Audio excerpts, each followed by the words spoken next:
Okay, so last time we looked at the cut cross pass, turns on the bottom, just recap, just a few more different ways of getting there. So we talked about not entering the toe line, because if I do, then Tyrone can make connection to me, and I've shown in earlier bits how, I don't want to kind of get into that rabbit hole. So obviously the main problem with the cut cross pass is the reverse Danaher hook. So again, last time we used this slap and catch method where I'd slap to make the catch, and then I kind of cut an angle a little bit. I want to take this leg away from this one as I step in, and then we looked at this cross control where this comes across, I'm putting one side of his body, the underhook comes in, and my head goes in his throat, and I'm looking to get that knee to the mat, and then from that position I'm going to find the elbow, start to bring my head from being in front of his throat to bringing it over my fist. If he makes quarter guard, I can use my foot on either leg to kick through and I'll put weight in your ribs, and then from there I can sit through and win the cross face. So that was one option. We'll do, let's just do it from sitting up guard. Okay, so same scenario, he's defending his feet and stuff, but again, anytime, because you know what I want to do, just turn this over. I want Tyrone's back on the mat to pass, so I'm trying to pick up his feet, so he's defending his feet, but he's not defending this.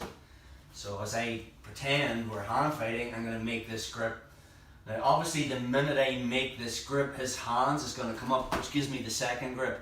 Now before I step in, again I don't want to be stepping in and him putting a reverse Danaher hook straight in the way. So the second I have this grip, and again he's gonna be trying to break that grip. He does not want me getting that, because then I can push to get his back on the mat. So we've went from the scenario of me baiting to get his hands, defend his feet. I make this grip, he starts to deal with that, I make this one. Now I cut a slight angle, and then I step in, and we're into the same move again. Okay, the minute I get to that position, my knee's coming across. Okay, this becomes the underhook. This time, instead of me putting my head in his throat, what I'm going to do is I'm going to put my head on the opposite side here. Now if Tyrone starts to move and do all this stuff, I've got a posted hand. If you think about any time I'm in side control and I win the underhook and the cross face, my base is the width between both elbows, which in this case is that.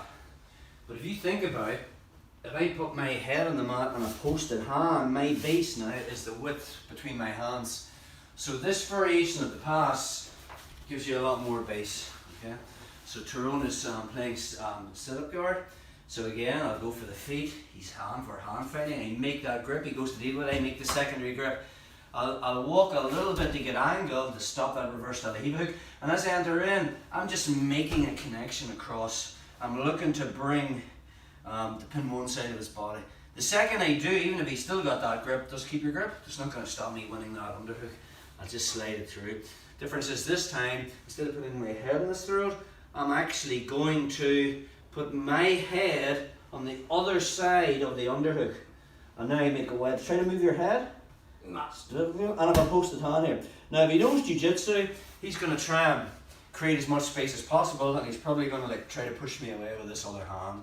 So as I fill the space and put my head on the mat, he's probably going to be pushing on an arm. He's going to be pushing with his hand on my body. Doesn't matter. Second I do that, push away, bro. And now from there, if he hasn't put me in quarter guard, or I put me in quarter guard, doesn't matter, I can still use my hand on the mat, even easier. I can kick through, find this, and now I'm in the broken scarf. One more time on that. Another angle, just turn around this way. So again, from our position, I'm not entering this past this toe line. I also don't want to be coming in bent over like this, okay?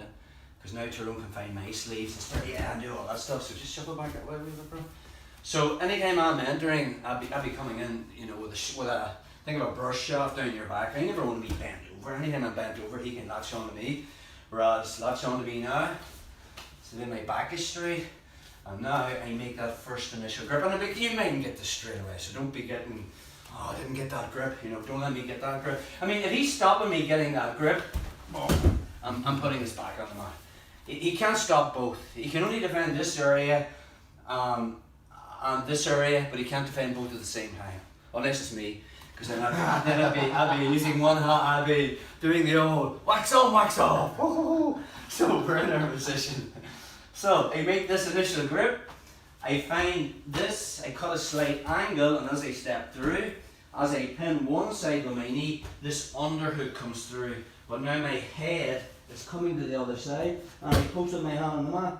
If he's pushing with his hand on me, it doesn't really matter, trying to push me away.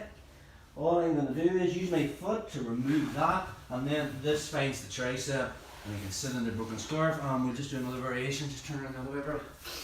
Yeah, so, yeah, whatever. Another thing I can use, I can get double underhooks on him, and this really shuts down his elbow knee escape, which we'd be trying to do. Sit the pass on me, bro. So if you get someone who's really good at the elbow knee escape, if Tyrone gets me at this, and I'll just go straight into it. So anytime you go for your pass. So Tyrone was winning that underhook. What's my goal? My goal is to put Tyrone back in my guard. See the way I'm tucking with this elbow? I mean, you get people who are looking for leech half guard. If you notice, right, go to work the pass there, and that's starting to come up. And yeah, perfect. I'm on my side, and look, I'm using this connection from my knee to my elbow to make it difficult. And last time when we were trying to do this on each other on the position of sparring, we were really getting tied up with this because it's so difficult. So I'll show you a variation to do that. If you noticed, if I'm there, right, and we get to here, anytime I'm here and Tyrone's, this is the problem here. He's on his side and he's made a connection with his elbow to his hip. If I get into the same position, sorry, and I'm here, and I win double unders here, alright? Do it now, bro. See the way I'm keeping Tyrone's right elbow away from his body. For him to do elbow knee, he has to be in here. And he's making a wedge. Usually what I do is I'll keep this elbow in front of the knee. Yes, to make a little grip. So we can close that down. A double underhook version of this pass shuts that down completely. So again, from our position, I'm now bent over. I'm coming in with a straight back.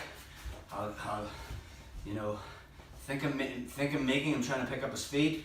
As he defends, I make that grip, and he will try to deal with that. Then I find this, I cut the angle. I'm straight into my cut cross pass. As I win this underhook, we're going to do the same thing. I can do this. Now, what Tyrone's probably going to do is, he's going to be keeping this elbow tucked. So I'll just put my head on the mat and start to put pressure on him. And usually when you do that, he's going to try and push away with his hands. The minute he does, I'm going to win a double underhook version. And now I can walk this up. From that position, as I slide through my knee, if he puts me in quarter guard, I can use this to kick through. First thing is, my right knee is moving to the near side hip. My head will move to the same side as the underhook, and then I'll fill that space with my other knee. And now I'm in the side control. So, let's just drill that.